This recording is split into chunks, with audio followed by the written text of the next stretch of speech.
Aleluia. Oh glória. Creia, o céu ainda tem resposta. Aleluia.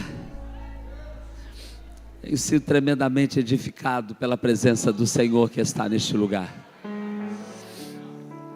Perguntar quantos já sentiram a presença do Senhor nessa noite não é necessário, porque é uma graça que nos envolve, é uma presença que nos constrange, há uma glória que preenche esta casa. Alguém poderia dizer: se acabasse agora, eu ia para casa feliz. Mas eu quero nessa noite dizer que Deus ainda tem mais para você. Aperte a mão desse irmão e diga assim: aguenta mais um pouquinho. Antes da meia-noite a gente acaba. Aleluia. Nosso apóstolo me incumbiu dessa tão grande responsabilidade, que é ministrar a palavra de Deus. E a palavra do Senhor nessa noite já foi ministrada através de canções, através da adoração.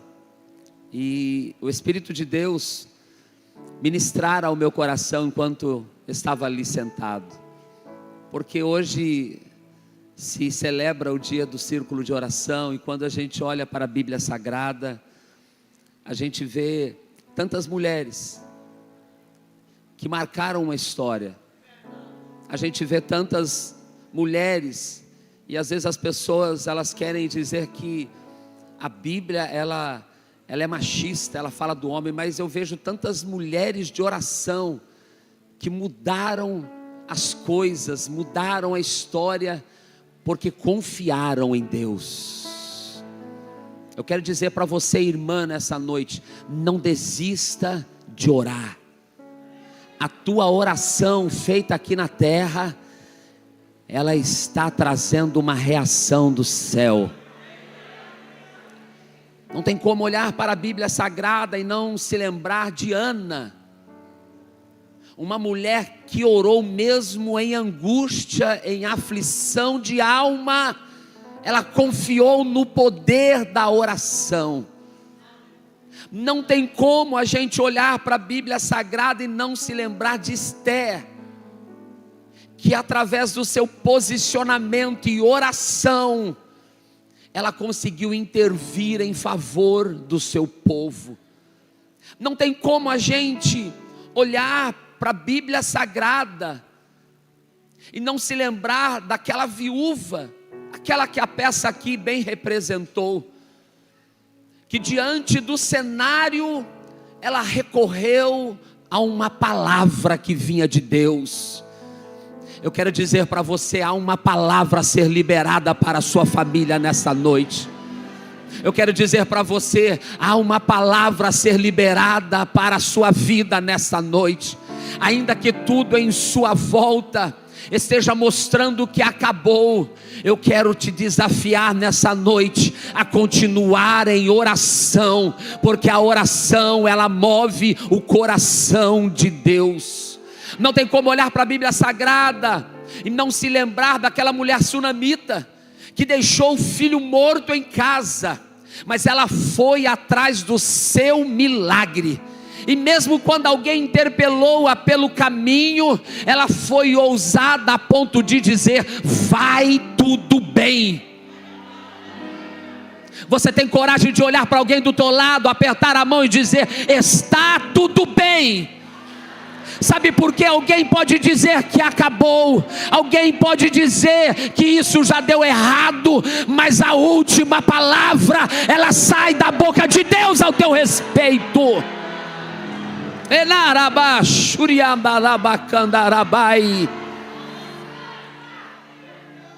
Mulheres que marcam a história, mulheres que são exemplo, que são referência numa vida de piedade, numa vida de oração, numa vida de consagração, como foi a avó e a mãe de Timóteo. que deu exemplo, que criou, que admoestou, que ensinou, que criou ele no caminho do Senhor. A mulher tem um peso na Bíblia Sagrada. E quando eu olho para o tema proposto, que diz assim: Casa de Maria, o poder da oração. No versículo de número 5, no texto que a pastora Rosângela leu, está escrito assim: Pedro, pois, era guardado na prisão. Diga comigo: Pedro estava preso. Mas o texto continua dizendo assim: mas a igreja fazia contínua oração por ele a Deus. Pedro estava preso, mas a igreja estava orando. Um pensador, ele disse assim: quando agimos, colhemos os frutos do nosso trabalho, mas quando nós oramos, nós colhemos os frutos do trabalho de Deus. Um pensador também, ele disse assim: a maior preocupação do inimigo de nossas almas é impedir e afastar os crentes da oração. Ele não teme os estudos, o trabalho, a caridade, a religiosidade daqueles que não oram. Ele ri da nossa labuta, ele zomba da nossa sabedoria, mas ele teme quando a igreja começa a orar. Alguém diz: nós estamos orando, e aí o levante começa, alguém diz assim: é porque o inimigo já sabe. Irmãos, o inimigo não sabe o poder da oração, mas ele sabe que ela tem poder. Por isso o inimigo quer impedir a igreja de orar. E nos últimos tempos, o que nós vemos e percebemos é que cada vez mais a prática da oração está sendo deixado de lado. O que nós percebemos é que cada vez mais os cultos de oração estão deixando de ser frequentados. Nós queremos muito as campanhas, nós queremos muitos avivamentos, nós queremos muitos milagres, nós queremos muito as curas, e tudo isso é legítimo. Nós precisamos ser avivados, ser despertados, mas mais do que tudo isso, nós precisamos voltar à prática da oração. Porque alguns do passado diziam: a oração é a chave da vitória. Você tem coragem de dizer: a oração é a chave da vitória? A oração é a chave da vitória. O prazer daquelas autoridades naquela época era prender os crentes. Por quê? Porque a igreja estava crescendo, o evangelho estava sendo pregado, multidões estavam se convertendo, e sabe, Deus estava levantando pessoas naquele tempo, Deus estava salvando pessoas naquele tempo, e as autoridades viam que prender os crentes, açoitar os crentes, matar os crentes, fazia com que a popularidade deles crescessem.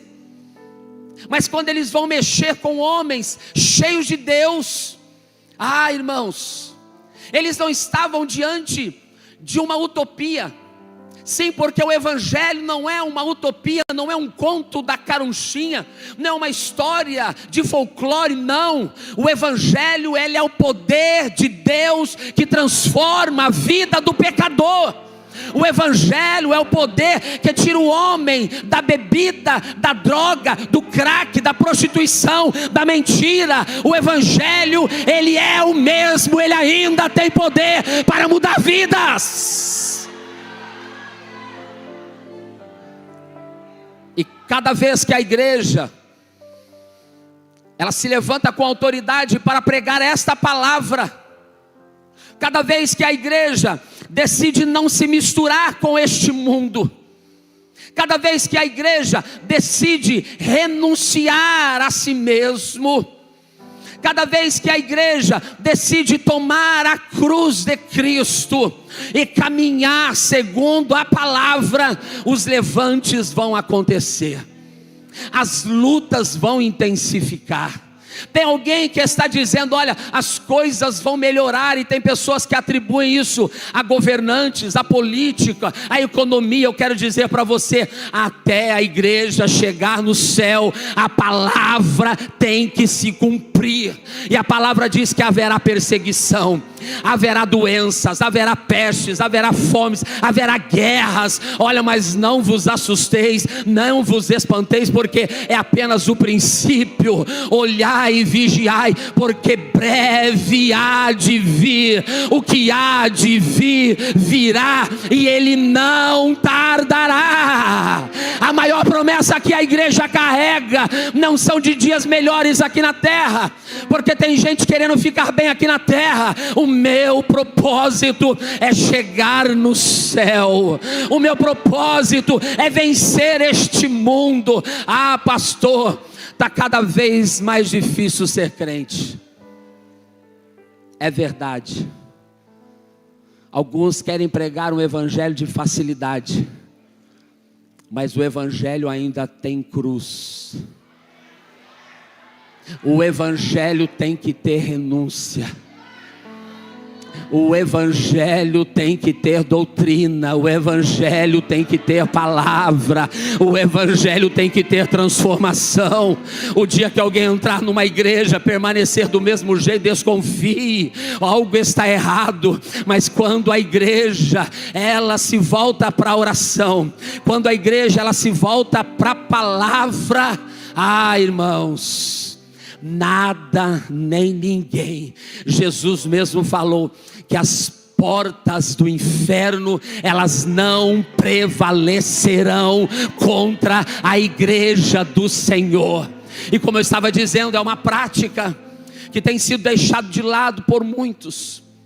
Mas sabe, irmãos, eu entendo que a igreja é uma locomotiva de Deus na terra, e para essa locomotiva avançar, são 2 trilhos que nunca podem ser deixados de lado. A igreja só avança na palavra e na oração. A igreja só vai avançar quando tiver oração e quando tiver palavra. Portanto, na igreja não pode faltar palavra, na igreja não pode faltar oração. Enquanto tiver a palavra sendo pregada, o evangelho sendo pregado, enquanto tiver as mulheres de oração, nada nem ninguém, o inferno, os demônios, as potestades não subsistirão contra o poder do Espírito Santo que age na igreja. Mataram Tiago, e era o período de festa. Então Herodes, ele propõe no coração: tem um líder no meio desse povo, tem um que está se destacando. E sabe, irmãos, Deus sempre levanta alguém de referência. Eu meditando aqui para lá, eu comecei a perceber que nesse tempo Paulo, ele estava lá em Damasco ainda, estava naquele tempo de anonimato, aprendendo, recebendo as revelações do Senhor. Mas aí o inimigo pensava que prendendo ou começando a matar os crentes, ele ia parar a igreja.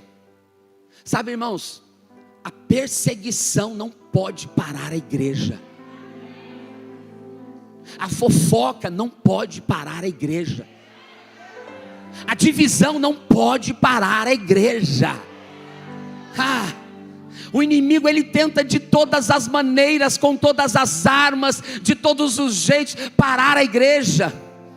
Quantas pessoas chegaram aqui enfermas, doentes, talvez estão sentadas, estão com dor. Pessoas que estão aqui estão com a porta de emprego fechada. Pessoas que chegaram aqui estão com problema no casamento, com problema na família, mas nada disso impediu você de adorar. Aleluia. E aí a palavra diz que Pedro estava encarcerado, e Pedro estava com tanto medo que durante aqueles 7 dias dos preparativos para a Páscoa, eu não sei quantos dias ele ficara preso, mas durante aqueles dias, Pedro não ficou como às vezes nós ficamos quando somos perseguidos. Porque quantos de nós, quando sofremos perseguições, nós não lembramos do que Jesus disse em Mateus: bem-aventurados sois vós quando sofreis perseguições, é por causa do meu nome, serem afrontados, serem perseguidos, regozijai-vos. Mas sabe o que a gente quer fazer? A gente quer parar. A luta, o inimigo, ele vem para te parar, para te deter. Mas essa noite Deus está falando com você, mesmo diante da luta, não pare. Mesmo diante dos problemas, creia num Deus que batalha e trabalha por você. Confie em Deus que toma as suas guerras em suas mãos, e somente Ele tem poder para te dar a vitória. Pedro está dormindo, de tão confiante que ele estava. 16 soldados, no meio de 2 soldados, com algemas, com correntes nas mãos. Mas de repente o sobrenatural acontece naquela cela. Entra um anjo naquele lugar. Eu disse para você que a igreja estava na casa da irmã Maria. Casa da irmã Maria não era casa de fofoca. Casa da irmã Maria, cantora, não era casa de murmuração. Casa da irmã Maria não era casa aonde as pessoas se reuniam somente para se confraternizar. Casa de Maria era casa de oração. Podia haver perseguição, podia ter medo da parte daqueles crentes, mas uma coisa eles não abriam mão: da oração. Podia até mesmo nem ter esperança mais, porque pelo texto a gente entende que nem esperança eles tinham. Quantos dias aquela igreja orou? Quantas pessoas estiveram reunidas naquela casa? João Marcos, cooperador de Pedro, João Marcos que escreveu o Evangelho, ele talvez estivesse ali. E aqueles irmãos, independente do cansaço, do sono, independente da perseguição, independente do medo e de qualquer situação contrária, eles foram procurar o melhor recurso que existe. A oração, ela muda a circunstância. E às vezes a gente quer esperar que o outro ore. Às vezes a gente quer ligar para alguém orar por nós por telefone. Às vezes a gente quer procurar os lugares aonde tem um profeta de Deus. Por quê? Porque a gente quer se isentar dessa responsabilidade. Nessa noite Deus tem uma palavra de confronto para a tua vida nessa noite. Por quê? Porque um hábito que a igreja não pode perder é o hábito de orar. A gente se ocupa com tantas coisas na igreja, mas esquece de voltar ao essencial, que é a oração. A gente se ocupa com festividades, a gente se ocupa com programações, com ensaios, com tantas demandas pessoais, profissionais, sociais, mas a gente se esquece que a vitória, ela só vem pela oração. E o que é oração? Oração é contato com Deus. Oração é o elo. Oração é o que nos liga à terra no céu. Não tem como a gente querer receber milagres se a gente não orar. Não tem como a gente querer viver de carona. E hoje o que tem de crente vivendo de carona? Põe meu nome na corrente, põe meu nome na campanha, põe meu nome para orar, manda o pedido de oração para todos os grupos, mas ele mesmo não ora. Que é isso? Aperte a mão do seu irmão, diga assim: precisamos. Aperte aí, diga assim: precisamos não deixar de orar. Pastor, eu já oro, então ore mais. Pastor, eu já orei, então volte a orar. Porque às vezes a gente vem para o culto tão seco, tão frio, e a gente espera tudo do cantor, a gente espera tudo do pregador. E o pregador tem que suar, o pregador tem que fazer, e você diz assim: o culto hoje não foi bom. Mas quem diz que o culto é para você? Eu vim aqui entregar meu culto a Deus. E Deus está presente recebendo o meu culto. Porque quando eu adoro aqui na terra, os céus se abrem e a glória dele desce. Quando eu abro o meu coração, a palavra dele fala comigo. Porque na palavra dele está escrito que ela nunca volta vazia. Então deixa eu te dizer, Deus está falando com você nessa noite. A igreja precisa ser casa de oração. Me perdoa, irmãos, mas às vezes a gente chega na igreja e a gente vem para reencontrar o outro. A gente chega na igreja, ao invés de começar a orar, a gente fica conversando. A gente fica perguntando: e aí, tudo bem? Como é que está seu filho? E aí, seu esposo não veio? Olha, eu não te vi semana passada. Olha, eu vou te mandar uma receita depois. Olha, sabe que eu fui na academia e me fez bem. Olha, mas eu estou passando e tem gente que vem só para contar problema. A igreja precisa voltar a orar. Sabe aqueles crentes antigamente que chegava na igreja, a irmã Maria trazia o seu lencinho, a sua toalhinha, ela dobrava o joelho naqueles bancos duros que existia, mas aqueles bancos estavam cheios de marcas de lágrimas. Orações que estão em depósito. Sabe por que hoje muitas famílias ainda estão em pé? Porque teve mulheres de oração, porque teve pioneiras que pagaram preço na consagração, que pagaram preço de uma vida de oração. Irmãos, mas eu pergunto: o que nós estamos deixando para a próxima geração? Nós que aprendemos tão bem. Quem tem mais de 20 anos de crente aqui? Isso não quer dizer que você é velho, não. Isso quer dizer que você é experiente. Pergunte: você é experiente?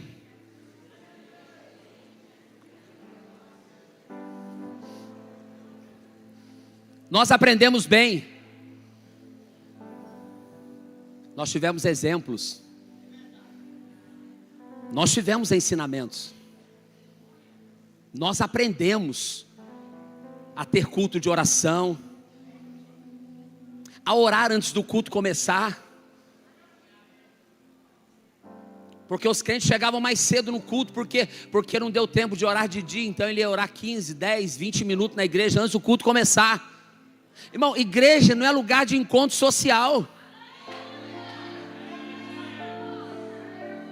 Igreja não é lugar de convívio, para bater papo, para ficar olhando a roupa, para exibir o sapato, para mostrar o terno, para mostrar a gravata. Igreja é lugar de adoração. Se eu posso dizer, igreja é casa de Maria.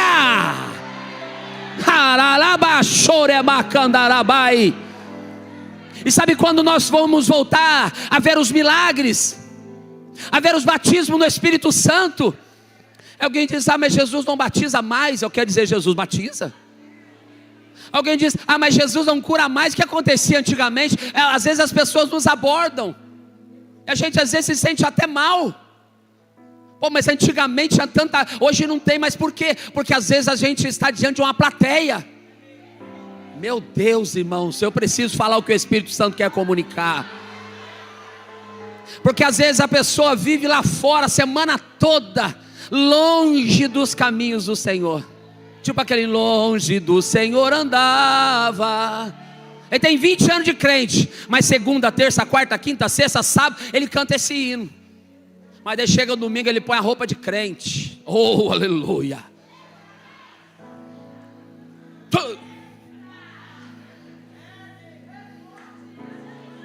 Aí ele senta no banco, todo arrumadinho. Mas eu quero dizer, Jesus está vendo a sua segunda. Jesus está te sondando lá na sua terça-feira. Jesus está te olhando lá na quinta, lá na sexta. Sextou. Sextou, culto de ensino da palavra de Deus. Mas aí a gente vive uma vida longe do Senhor. Não tem uma prática de oração, não lê a palavra. E recurso para ler a palavra não falta.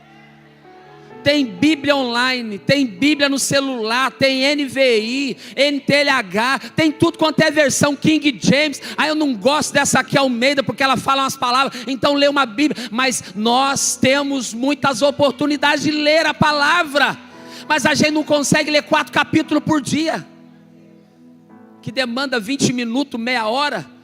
Mas a gente consegue ficar 3, 4, 5, 6, 7 horas na frente dessa encrenca.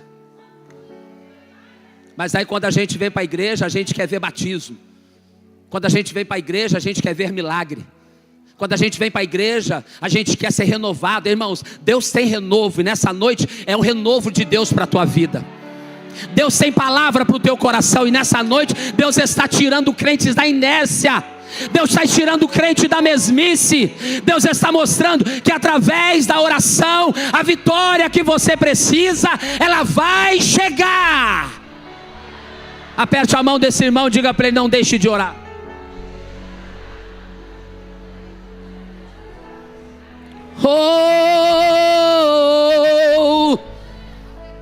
É preciso orar, igreja. Se não ora em casa, vem para a igreja orar.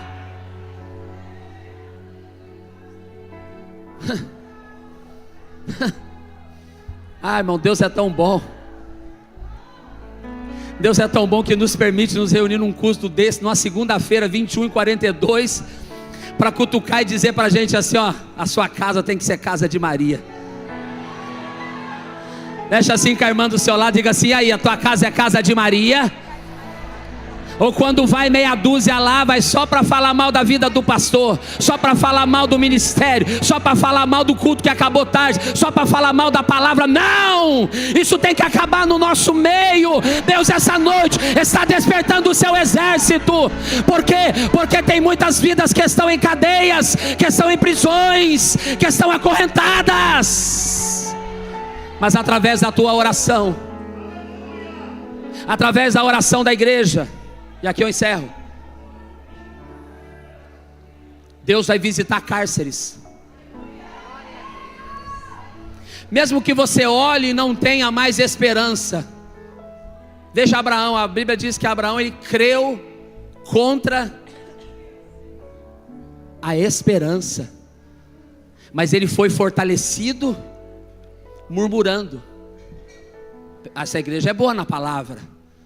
Ele foi fortalecido reclamando: eu estou velho, todo mundo já recebeu, eu ainda não. A Bíblia diz que ele foi fortalecido na sua fé, dando glória a Deus. Pega na mão do seu irmão e coloca assim em pé. Se você puder, fecha o corredor aqui, Através da tua oração, Deus vai visitar o teu lar. Você crê nisso? Através da tua oração, Deus vai visitar um leito de enfermidade. Através da tua oração, Deus vai libertar o teu filho que está nas drogas. Talvez você está aqui orando há tanto tempo, e você olha para a real situação dele, você pensa: não tem mais jeito, não dá mais para mudar isso. Mas eu quero te incentivar a continuar orando. Sabe por quê? Uma hora vão bater na tua porta. Uma hora o teu telefone vai tocar e vai dizer: você não sabe o que aconteceu. Uma hora alguém vai te mandar uma mensagem de WhatsApp, um áudio vai dizer assim: menina, você não imagina o que aconteceu. Você vai dizer como alguns incrédulos: mentira, não acredito. Mas eu quero afirmar para você, o mesmo Deus que visitou aquele cárcere, irmão, o anjo foi lá e buscou Pedro, mas a oração da igreja foi buscar o anjo. Sabe o que eu quero dizer para você? A tua oração vai trazer à existência aquilo que você não consegue enxergar. Deus está dizendo para você: a tua oração, ela vai trazer à existência o teu milagre que você tanto busca. A tua oração, ela vai mover as regiões celestiais, e ela vai operar um milagre sobrenatural na tua vida. Fecha os teus olhos, eu quero orar junto com você. Pastor José Arnaldo, por favor, eu quero te pedir, companheiro, para o senhor dirigir essa oração junto com a igreja. Feche os seus olhos. Aqui é casa de oração. Glorioso Deus e eterno Pai, Pai do nosso Senhor e Salvador Jesus Cristo, nós adentramos na Tua presença mais uma vez em oração. Meu Deus, os louvores já foi apresentado a Ti, a Tua mensagem já foi ministrada. Sabemos, Pai, que esse é o caminho: oração, vigilância e palavra, para que possamos perseverarmos, porque nós estamos em uma guerra travada, e a nossa guerra não é contra os seres humanos, não é contra os nossos irmãos, a nossa guerra é contra principado, potestades que atuam no mundo espiritual. Mas nesta noite, meu Deus, que corrente venha ser quebrada nesta noite. Aquele que adentrou triste, venha sair daqui alegre. Oprimido, que venha sair daqui liberto. Meu Deus, doente, que venha ser sarado. Fraco na fé, que venha sair daqui fortalecido. Que haja, meu Pai, unidade no meio do Teu povo. Que a compreensão, que cessam os falatórios, que haja graça, que haja autoridade.